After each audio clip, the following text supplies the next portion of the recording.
자, 출애굽기 17장 구약성경 두 번째 책, 출애굽기 17장 8절부터 16절까지의 말씀.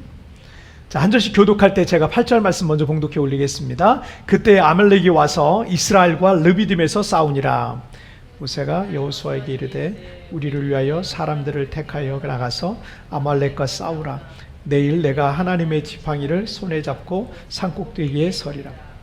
여호수아가 모세의 말대로 행하여 아말렉과 싸우고 모세와 아론과 훌은 산꼭대기에 올라가서 모세가 손을 들면 이스라엘이 이기고 손을 내리면 아말렉이 이기더니 이제 모세의 팔이 피곤하며 그들이 돌을 가져다가 모세의 아래에 놓아 그가 그 위에 앉게 하고 아론과 훌이 한 사람은 이쪽에서 한 사람은 저쪽에서 모세의 손을 붙들어 올렸더니 그 손이 해가 지도록 내려오지 아니한지라. 여호수아가 칼날로 아말렉과 그 백성을 쳐서 무찌르니라. 여호와께서 모세에게 이르시되 이것을 책에 기록하여 기념하게 하고 여호수아의 귀에 외워 들리라. 내가 아말렉을 없이 하여 천하에서 기억도 못하게 하리라. 모세가 제단을 쌓고 그 이름을 여호와 니시라 하고 다 같이요 이르되 여호와께서 맹세하시기를 여호와가 아말렉과 더불어 대대로 싸우리라 하셨다 하였더라. 아멘. 자, 오늘 말씀 제목 함께 읽겠습니다. 시작. 분리해도 이긴다. 다시 한번 시작. 한 달 전에 있었던 그 도쿄올림픽에서 우리나라 여자 배구는 우리 온 국민들에게 큰 이 감동을 안겨줬습니다. 예, 왜냐하면 그 배구의 그 세계 랭킹을 이렇게 살펴보면 세계 랭킹 1위는 미국, 2위는 브라질, 3위는 중국, 그 다음에 4위는 터키, 그리고 5위는 일본. 일본은 굉장히 배구가 인기가 있는 종목이라 그래요. 일본, 그 다음에 6위는 도미니카 공화국, 그리고 7위는 이탈리아 이렇게 된다 그러고 우리나라는 세계 랭킹으로 보자면 14위에 속해 있다 그래요. 이 중에 우리 상위권인 저 브라질과 또 터키와 그리고 일본, 도미니카 공화국 이 나라들, 이 상위권에 있는 저 나라들하고 우리가 이번 본선에서 올림픽 본선에서 경기를 했던 겁니다. 그런데 우리나라 여자 배구팀은 이 투지라는 건 이런 거다라는 거를 이번에 좀 보여준 게 아닌가 이런 생각이 들었어요. 저도 그 중에 한두 경기를 좀 봤는데 이렇게 지켜보다 보면 뭐 이게 차이가 너무 나는 거예요. 키도 신장이라든지 뭐 이 파워라든지 저는 뭐 남자 선수들이랑 경기를 하는 것 같더라고요. 파워라든지 유연성이라든가 이런 여러 가지 면에서 유럽 선수들이라든지 뭐 중남미 선수들의 이 기량은요 우리나라 선수들에 비해서 월등했어요. 그런데 우리 팀은 이 브라질을 제외한 터키와 일본과 도미니카 공화국과의 경기에서 모두 다 극적인 승리를 기록하고 기적처럼 도쿄올림픽에서 4강까지 여자 배구 4강까지 올라간 겁니다. 우리나라는 저 나라들 중에 제일 어쩌면은 그 좀 하위권에 있는 나라였는데도 불구하고 그런데도 우리가 4강까지 올라간 거예요. 이런 상황과 조건과 기량과 능력이 부족하다고 해서 항상 패배하고 실패하는 것만은 아닙니다. 분리해도 얼마든지 이길 수 있다는 걸 보여준 거죠. 지금 나의 상황이 안 좋아도 여러분 너무 낙심하고 포기하고 그럴 필요가 없어요. 기적은 다른 사람들에게만 일어나는 특별한 일이 아닙니다. 그 기적이 너무나도 평범한 것 같은 내 삶에도 얼마든지 일어날 수가 있어요.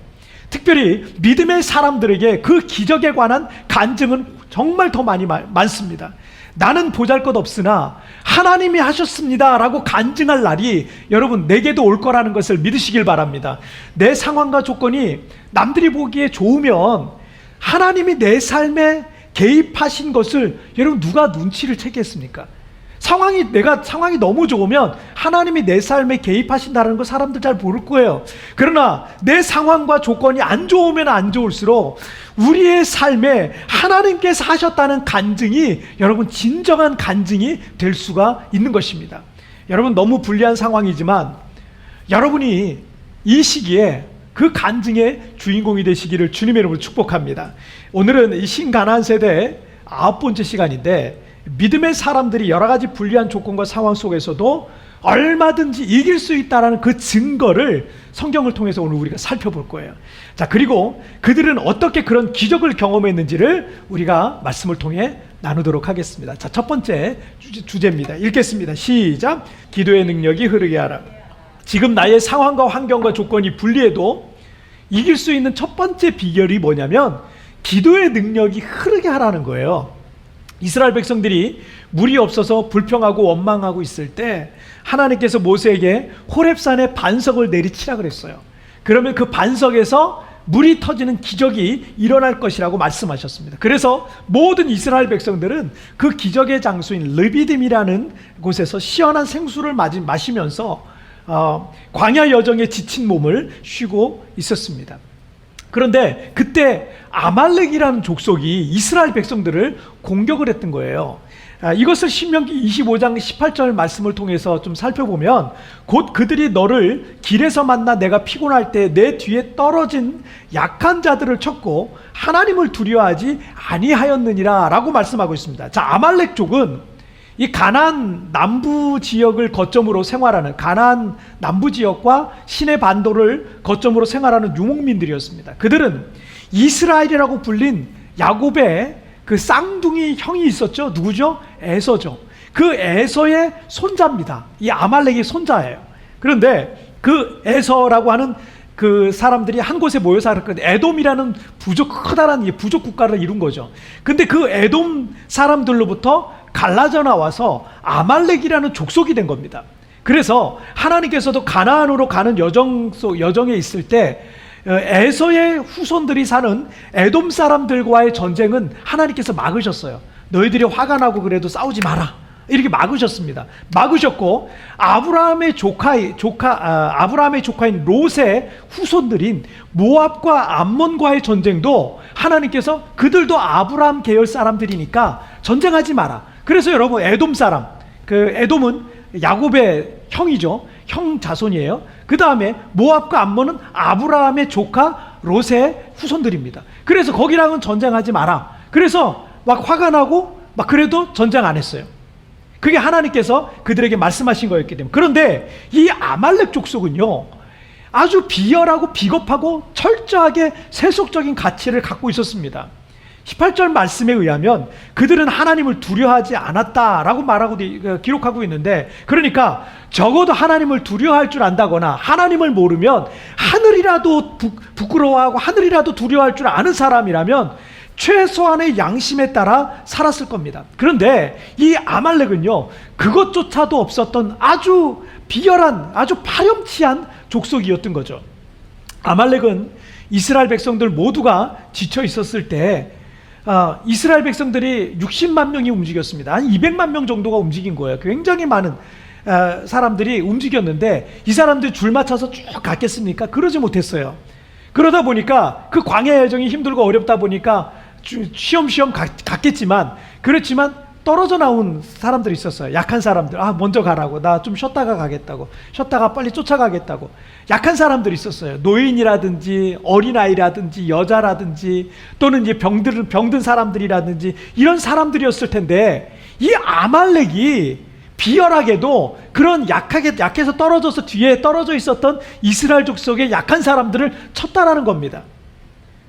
자, 오늘 본문 이 9절 말씀을 보시면 함께 읽겠습니다. 시작. 모세가 여호수아에게 이르되 우리를 위하여 사람들을 택하여 나가서 아말렉과 싸우라. 내일 내가 하나님의 지팡이를 손에 잡고 산꼭대기에 서리라. 자, 모세는 뒤늦게 이 소식을 전해 듣고요 여호수아를 불러서 전쟁 준비를 하게 됩니다. 자, 모세는 아말렉과의 전쟁을 위해서 두 가지 준비를 해야 하는데, 하나는 여호수아가 해야 할 일이었습니다. 자, 전쟁을 위한 군사를 모집하는 일이었습니다. 물론 여호수아가 지금 아말렉 족속이 우리 진영에서 떨어진 약한 자들을 공격했다. 지금 전쟁에 나갈 사람들은 무기가 될 만한 도구를 챙겨서 내일 아침까지 나와라. 뭐 이렇게 했으면 많은 사람들이, 많은 청년들이 아마 지원을 했을 거라고 생각이 듭니다. 하지만 문제가 있었어요. 이스라엘 백성들은요 애굽에서 수백 년 동안 노예로 살았지 군사훈련을 받아본 적이 없었어요. 전쟁이란 거는 한 번도 경험해 본 적이 없었던 오합지졸이었던 거죠. 그리고 전쟁에 쓸 무기다운 무기를 갖고 있는 사람도 없었습니다. 아무리 군사로 많은 사람이 지원을 했을지라도 그들은 어떻게 싸워야 될지도 모르고 또 무기다음 무기도 갖지 않았다면 그 전쟁은 이스라엘 백성들에게 불리한 전쟁이었어요. 반면에 아말렉 족속은요, 가나안 남부와 이 시내 반도를 중심으로 생활하는 유목민들이었는데 그들은 이 사막과 광야를 여행하는 여행자들을 죽이고 또 물건들을 빼앗는 아주 악랄한 약탈자들이었습니다.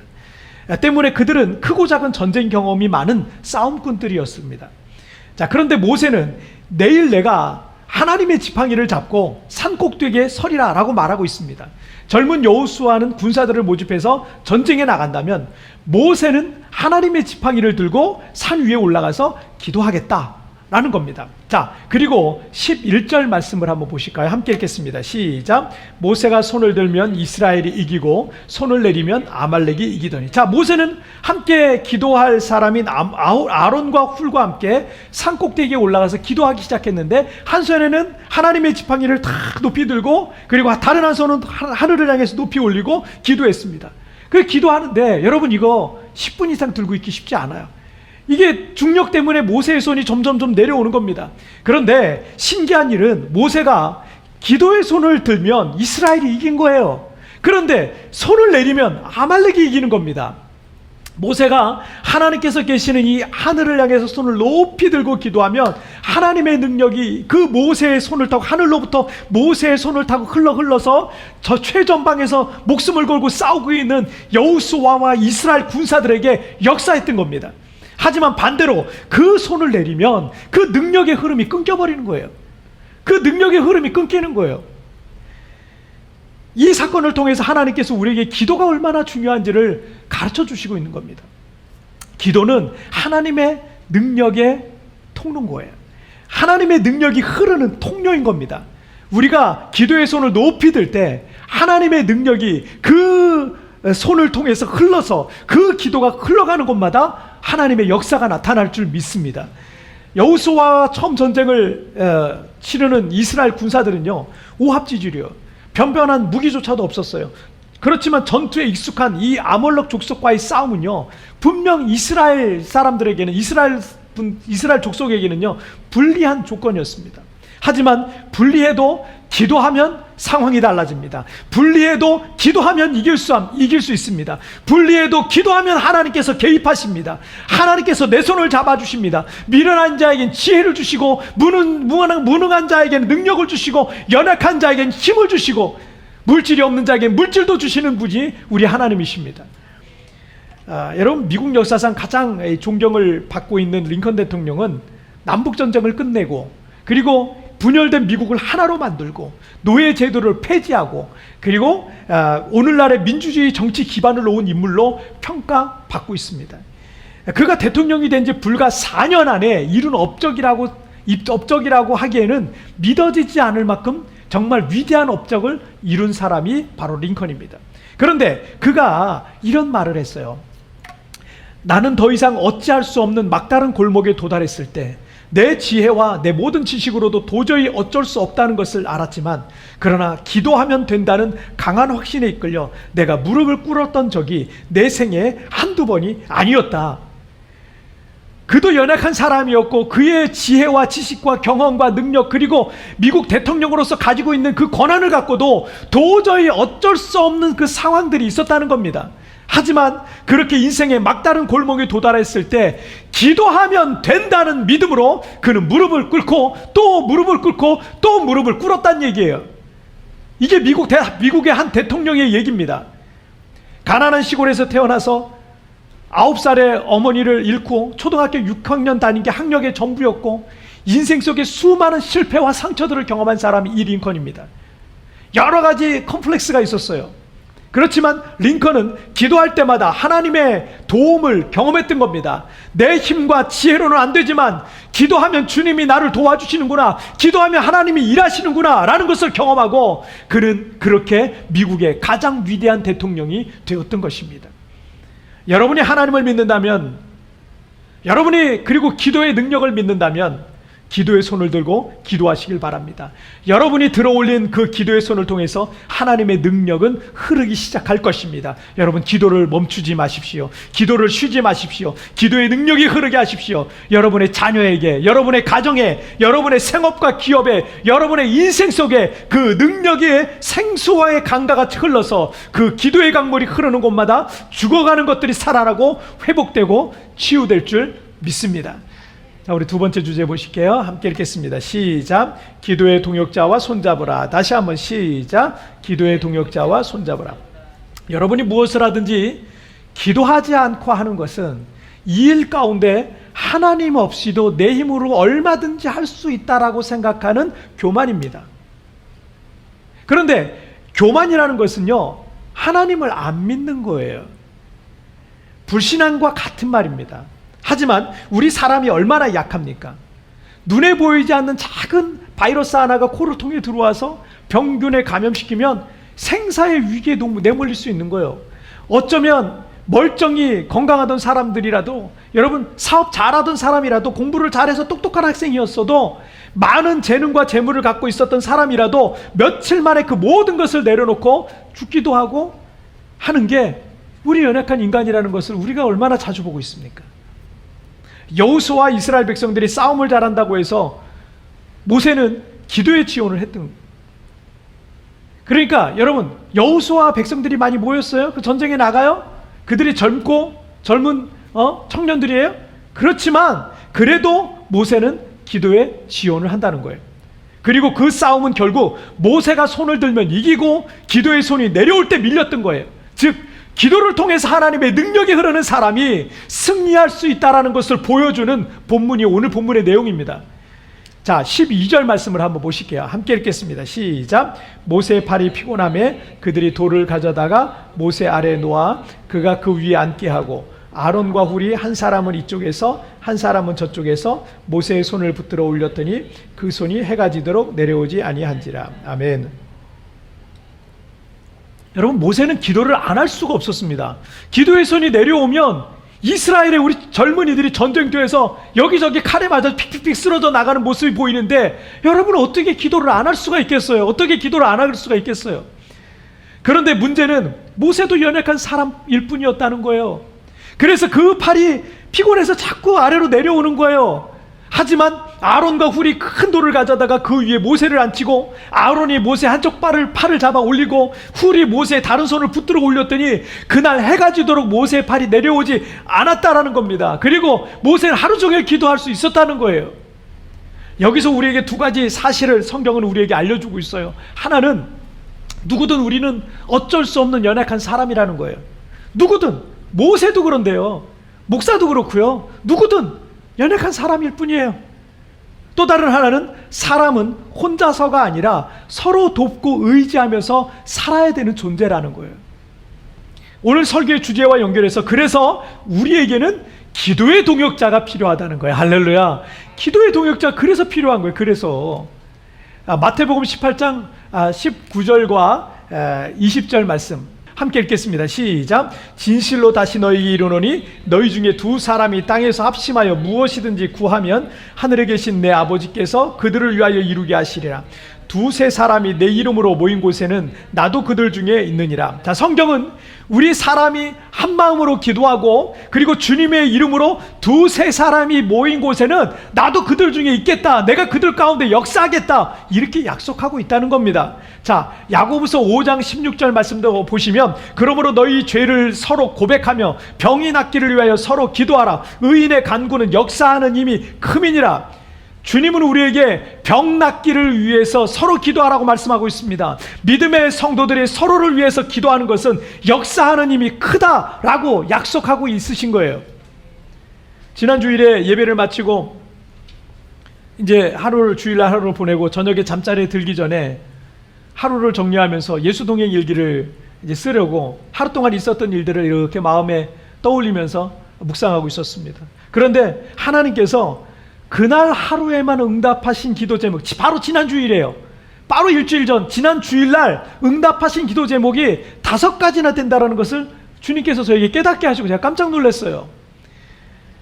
한국에 계신 우리 성도님 한 분이 넘어져서 허리뼈에 금이 가서 꼼짝 못하게 된 겁니다. 아기들을 돌봐야 되고 회사 일도 봐야 되는데 큰일이 난 겁니다. 그래서 급히 기도 부탁이 왔고, 저는 우리 교회 120 중보 기도 부대에 급히 기도 제목을 올렸어요. 우리 기도 부대원들은 그날부터 매일 그 자매님을 위해서 기도하고 있었습니다. 그런데 며칠 뒤에 허리가 언제 그랬냐는 듯이 그냥 깜짝같이 안 아프더라는 거예요. 병원에 가서 검사해서 이거 혹시 뼈가 붙은 거냐고. 뼈는 그렇게 쉽게 붙는 게 아니라고 의사 선생님이 얘기하더래요. 그런데 괜찮다는 거야. 아프지가 않다는 거예요. 열흘 전쯤에 우리 집사님의 친정 아버님이 한국에서 운전하시다 크게 교통사고를 당하셔서 다리뼈가 심하게 골절이 되셨어요. 그리고 가슴을 세게 부딪혀서 대동맥 파열이 되고 피가 폐로 들어가서 자가 호흡이 불가능해서 이 수면 호흡을 하면서 중환자실에 있다고 긴급 기도 부탁이 왔어요. 그 집사님이 오셔가지고 목사님 기도해달라고 울먹울먹 하시면서 그래서 제가 기도해드렸어요. 그래서 그리고 우리 120 중보 기도 부대에도 기도 제목을 바로 올리고 수면 호흡에서 자가 호흡이 되고 의식이 돌아와서 가족들을 알아볼 수 있도록 그렇게 기도했습니다. 주일날 집사님이 아침에 오셨어요. 아침에 오셔서 좀 아버님 좀 어떠시냐고 제가 여쭤봤더니 뭐 여전하다는 거예요. 그리고 눈물이 그냥 맺히시더라고요. 그냥 여전하시니까.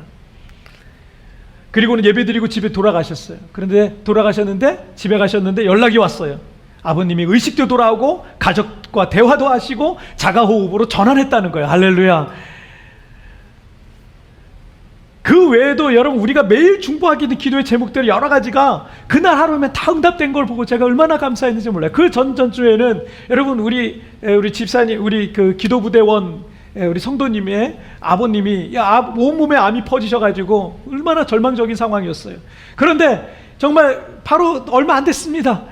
몸에 있는 암세포가 싹 사라졌다는 거예요. 할렐루야. 이런 일이 있어요. 이런 일이 있어요. 며칠 전에도 또 연락이 왔어요. 어떤 우리 기도부대원이에요. 기도부대원 중에 한 분인데 그 집사님도 우리 기도부대원들한테 기도 제목이 우리가 한 6페이지 정도 기도를 하거든요. 매일 기도하는 게 너무 많다 보니까 우리 집사님이 자기 기도 제목 몇 가지 올리고 자기 개인적인 또 기도 제목이 있어서 허리가 좀 아프시거든요. 이 허리 아픈 기도 제목을 위해서 그것까지는 못 올리니까 그냥 다른 기도 제목 올리셨는데 그건 이제 그 집사님하고 저만 기도를 하고 있었어요. 그런데 목사님 허리가 너무 편해졌어요. 기도한 이후로 너무 편해졌어요. 이렇게 간증을 하고 있어서 저한테 답장을 주셨어요. 여러분 그런 제목들이 뭐 수두룩해요. 허리를 다쳤던 자매님이 함께 동행 일기를 쓰기 시작했는데 그날 이렇게 일기에 옮겨놨어요. 통증이 거의 없을 정도라는 것이 뼈가 붙었나 착각할 정도의 상태라는 게 기적이다. 중보기도의 힘인가 보다. 나는 내 기도를 열심히 잘한 것 같지도 않은데 뭔가 다른 기도의 힘이 느껴지는 듯하다. 감사하다. 여러분 신앙생활 혼자 하려고 하지 마세요. 너무 외롭게 신앙생활 하려고 하지 마세요. 영적으로 스스로 너무 외롭게 만들지 마세요. 우리는 그리 대단한 존재가 못 돼요. 모세도 기도의 동역자가 필요했습니다. 그리고 하나님께서 교회를 세워가실 때 이 목사라는 사람이 아주 중요한 역할을 하게 됩니다. 굉장히 책임이 막중합니다. 하지만 저 같은 사람도 여러분 성도들이 기도해 주지 않으면 쓰러질 수밖에 없는 연약한 존재예요. 물론 모세처럼 저는 매일 대표로 와서 여기 와서 기도를 하고 있어요. 기도를 하고 있지만 그래도 저도요 마음이 약해질 때가 있어요. 저도 쓰러질 것처럼 육체도 약해지고 모든 게 약해질 때가 있어요. 아론과 훌이 저에게 너무 필요할 때가 참 많습니다. 그게 연약한 우리입니다. 지난 주간에도 세부에서 오랫동안 선교하시던 선교사님 한 분이 연세가 좀 있으신데 코로나로 돌아가셨어요. 며칠 전에 마닐라에서 한인교회 하시던 목사님이 코로나 감염됐다는 안타까운 소식이 있어서 격리 중이라 그러시더라고요. 여러분 이게 우리의 연약한 사람의 모습입니다. 우리는 언제든지 약해지고 쓰러질 수도 있는 연약한 존재임을 잊지 마세요. 그래서 기도의 동역자를 찾으셔야 됩니다. 나도 누군가를 위해서 기도해 주는 사람이 되어야 되고 또 누군가가 나를 위해서 늘 기도해 주는 사람이 있어야 되는 거예요. 그것이 건강한 신앙생활이다 라고 할 수 있는 것입니다. 여러분 전도서 4장 12절 말씀에서 한 사람이면 패하겠거니와 두 사람이면 맞설 수 있나니 세 겹줄은 쉽게 끊어지지 아니하느니라. 모세가 혼자 그 높은 산꼭대기에서 기도하다가 지쳐 쓰러졌다면, 아론과 훌이 없었어요. 그냥 모세가 홀로 와서 그냥 지쳐 쓰러졌다면, 저도 새벽마다 여기 사실은 혼자 와가지고 기도를 하거든요. 그냥 와서 제가 그냥 쓰러지고 낙심이 됐다면, 여러분 모세가 그렇게 홀로 쓰러졌다면 오늘 우리가 읽은 이 여호수아의 승전기는 없었을 거예요. 이런 역사는 없었을 겁니다. 하지만 모세가 지쳐갈 때쯤에 아론과 훌이 양옆에서 잡아주니까 하루 종일 그 손을 들고 기도할 수 있었던 겁니다. 나 혼자의 힘으로는 분리할 수 있지만 두 사람이 맞서면, 혹은 세 사람이 맞서면 그 줄은 쉽게 끊어지지 않는다는 겁니다. 그래서 분리해도 이길 수 있다는 거예요. 지금 우리는 어려운 상황과 조건 속에서 살아갈 수도 있습니다. 하지만 기도를 쉬지 마십시오. 여러분의 그 기도의 손을 통해서 기도의 능력이 계속 흐르게 하십시오. 그리고 기도의 동역자와 여러분 손잡으시길 바랍니다. 그러면 내가 불리할 조건에서도, 내가 분명 지금 불리한 조건에서도 여러분 승리할 수 있게 될 줄 믿습니다. 자, 오늘 말씀 정리해 볼게요. 오늘 두 가지 말씀 나눴습니다. 함께 읽겠습니다. 시작. 기도의 능력이 흐르게 하라. 기도의 동역자와 손잡으라. 다시 한번 시작. 기도의 능력이 흐르게 하라. 기도의 동역자와 손잡으라. 아멘. 여러분